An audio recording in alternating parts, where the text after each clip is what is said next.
হাই friends, কি খবৰ? আশা কৰোঁ সকলোৱে ভালে আছে। ফ্ৰেন্ডছ, বজাৰত ইমান ধুনীয়া ধুনীয়া আম ওলাইছে, দেখি পেলাই ৰ'ব নোৱাৰি কেইটামান আম লৈ আহিলোঁ। এতিয়া আমৰ ছিজন, খাবলৈ যে ইমান ভাল হৈছে ফ্ৰেন্ডছ। সকলোৱে আমৰ আচাৰ বনাইছে, কিন্তু মই আজি আপোনালোকৰ মাজলৈ আমৰ আচাৰৰ ৰেচিপি অনা নাই। আজি আনিছোঁ মই নিজে ভাবি বনোৱা এটা আমৰ ধুনীয়া সোৱাদ লগা ৰেচিপি। গতিকে ভিডিঅ'টো সম্পূৰ্ণ চাব। প্ৰথমবাৰ বনাইছোঁ যিহেতুকে আপোনালোককো লগত লৈ কেনে বনাওঁ। আহকচোন মই কি দিছোঁ ইউটিউব চেনেলৰ এই ব্লগটোৰ যোগেদি দেখুৱাই দিওঁ। এয়া লৈছোঁ মই অকণমান তিল, এয়া ভজা তিল লৈছোঁ, আৰু এয়া জলকীয়া লৈছোঁ কেইটামান, নহৰু, আদা আৰু লগতে পিঁয়াজ এটা লৈছোঁ, আৰু দুটা লাগিব আম। আৰু এয়া চাওকচোন ফ্ৰেন্ডছ, এয়া লৈছোঁ মই ৰৌ মাছ অকণমান মই ভাজি থলোঁ আৰু অকণমান কেঁচাই থলোঁ, কাৰণ আজি ৰেচিপিটো মই এই আমেৰে ৰৌ মাছেদি বনাম। প্ৰথমে আম দুটা ভালদৰে ধুই বাকলিখিনি এৰুৱাই ল'ব লাগিব। আজিৰে আমৰ ৰেচিপিটো প্ৰথমবাৰ ভাবি কেনে বনাইছিলোঁ ফ্ৰেন্ডছ। মোৰ যে ইমান ভয় লাগি আছিল নহয়, কিন্তু বিলিভ কৰক ফ্ৰেন্ডছ, সকলোৱে খাই খুব টেষ্টি পাইছে। সঁচাকৈ ইমান টেষ্ট হৈছে। গতিকে ফ্ৰেন্ডছ, ভিডিঅ'টো সম্পূৰ্ণ চাব দেই, নহ'লে মিছ কৰি যাব। মিছ কৰি গ'লে আপোনালোকে এনেদৰে সোৱাদ লগা ৰেচিপি এটা বনাই খাব নাপাব।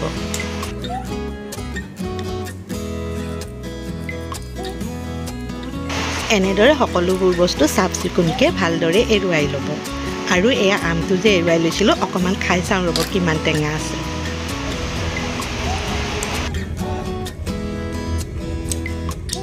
আছে ফ্ৰেন্ডছ, আমটো বেছি টেঙা নাই, বনালে বৰ টেষ্টি হ'ব। আহকচোন বনাওঁ এতিয়া এইখন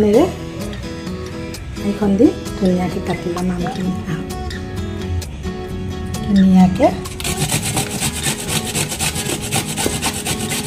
কাটি ল'ম। ভিতৰৰ গুটিটো নিদিব দেই ফ্ৰেন্ডছ।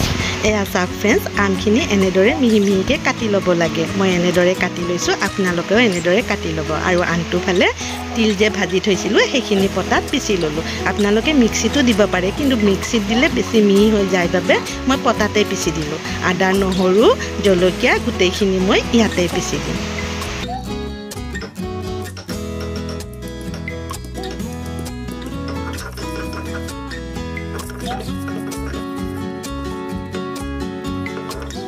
এতিয়া এই গোটেইখিনি কাটি লোৱা আমখিনিৰ লগতে মিক্স কৰি দিম। এটা যে পিঁয়াজ এৰুৱাইছিলোঁ, সেইখিনিও ইয়াতে মিহি মিহিকৈ কাটি দি দিলোঁ। এতিয়া ইয়াতে সোৱাদ অনুযায়ী নিমখ আৰু অকণমান হালধি ৰংটোৰ বাবে দি দিব।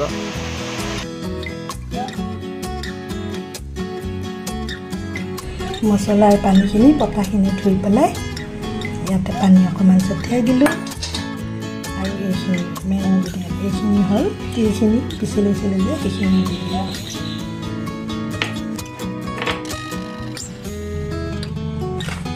এইখিনি ভালদৰে মিক্সিং কৰি। পিছে ফ্ৰেন্ডছ, ধৰিব পাৰিছেনে মই কি বনাই আছোঁ? নিশ্চয় ধৰিব পাৰিব। আগলৈকে চাওকচোন আৰু ভিডিঅ'টো কেনেদৰে বনালোঁ। ইয়াতে কিন্তু মই তেল এতিয়ালৈকে অলপো ব্যৱহাৰ কৰা নাই ফ্ৰেন্ডছ। একেবাৰে হেল্ডি ৰেচিপি হয়, সঁচাকৈ খাই খুব ভাল পাব। চাই থাককচোন।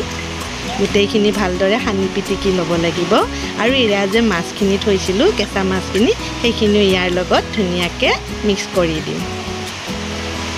ফ্ৰেন্ডছ, এই ৰেচিপিটোৰ যোগেদি আপোনালোক সকলোকে মই ধন্যবাদ জনাব বিচাৰিছোঁ। যিসকলে মোৰ এই ৰেচিপিসমূহ চাই আছে, তেওঁলোক সকলোকে মোৰ ফালৰ পৰা বহুত মৰম আৰু ধন্যবাদ জনালোঁ। সকলোৱে মোৰ এই ইউটিউব চেনেলৰ ব্লগটো আঁকোৱালি লোৱাৰ বাবে আৰু ছাপোৰ্ট কৰাৰ বাবে ধন্যবাদ ফ্ৰেন্ডছ। সকলোৱে যাতে আগলৈ এনেদৰে মোক আপোনালোকৰ মৰম আৰু আশীৰ্বাদ দি যায়। পিছে ফ্ৰেন্ডছ, এতিয়া চাগে নিশ্চয় ধৰিব পাৰিলে, হয় মই ভাপত দিয়া ৰৌ মাছ বনাইছোঁ। আপোনালোকেতো সৰিয়হৰে ৰৌ মাছ খাইছে, কিন্তু আজি মই নতুন এটা ট্ৰাই কৰিছোঁ, নিজে ভাবি ৰৌ মাছ, তিল আৰু আম টেঙাৰ। সেইখিনি এনেকৈ কিয় দিছোঁ জানেনে? মাছখিনি তলত লাগি নাযায় এনেকৈ দি থ'লে। এতিয়া মাছখিনি দি দিওঁ ইয়াৰ ওপৰতে।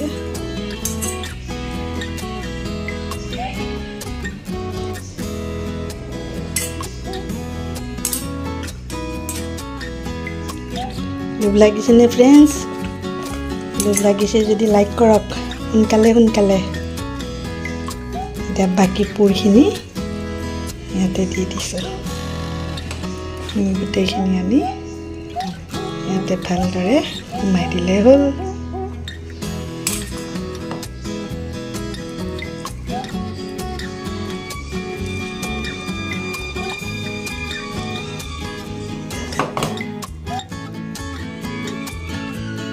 ঠিক এনেদৰে চাওকচোন এনেকৈ দিব লাগিব ভালকৈ কাটি থৈছিলোঁ সেইখিনি এতিয়া ইয়াতে ওপৰত দি থৈ দিম আৰু জলকীয়া এটাও ইয়াতে দি থৈ দিম আপোনালোকে ধনিয়া আছে যদি ধনিয়া দিব পাৰে আজি আমাৰ ধনিয়া নাই সেইকাৰণে ধনিয়া দিয়া নহ'ল এতিয়া এইখিনি ভাপত দিম পানী অকণমান দিছোঁ কুকাৰত আৰু এতিয়া এইখিনি ইয়াতে বহাই দিলোঁ এতিয়া ইয়াতে ঢাকনি এখন দিম এতিয়া কুকাৰৰ দুটা চিটি অহালৈকে ৱেইট কৰিম হৈ গ'ল এতিয়া ইয়াতে চিটি মাৰি মিনি আপোনালোকে এটা ভিডিঅ'টোত লাইক কমেণ্ট আৰু শ্বেয়াৰ কৰিব নাপাহৰিব শ্বেয়াৰ কৰিলে সকলোৱে এই ৰেচিপিটো চাব আৰু এতিয়া আমৰ ছিজন সকলোৱে বনাই খাই চাব পাৰিব তেন্তে যাওক সোনকালে কমেণ্ট কৰক আৰু লাইক কৰক আৰু নিসকলে এটা ছাবস্ক্ৰাইব কৰি দিয়ে আহক দুটা চিটি মাৰিলে হৈ যাব নমাই থৈ দিব পৰা হৈ গৈছে ফ্ৰেণ্ডছ এইখিনি কেনেকুৱা হৈছে চাওঁ ৰ'ব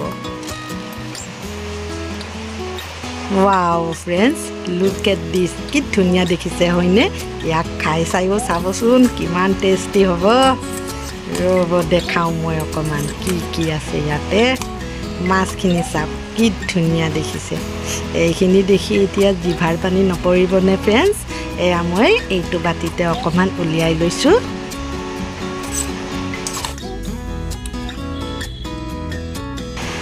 ফ্ৰেণ্ডছ এই বাতিটোত ওলাই থাকোঁতে মোৰ জিভাৰ পানী পৰিব ধৰিছে আৰু ৰ'ব নোৱাৰোঁ ফ্ৰেণ্ডছ ইমান ধুনীয়া দেখিছে নহয় এতিয়া গৰম গৰম ভাতৰ লগত খোৱাহে কথা আমাৰ ঘৰতো সকলোৱে বহি গৈছে টিভি চাই চাই ভাত খাবৰ কাৰণে এতিয়া মই ওচৰত লৈ যোৱাহে কথা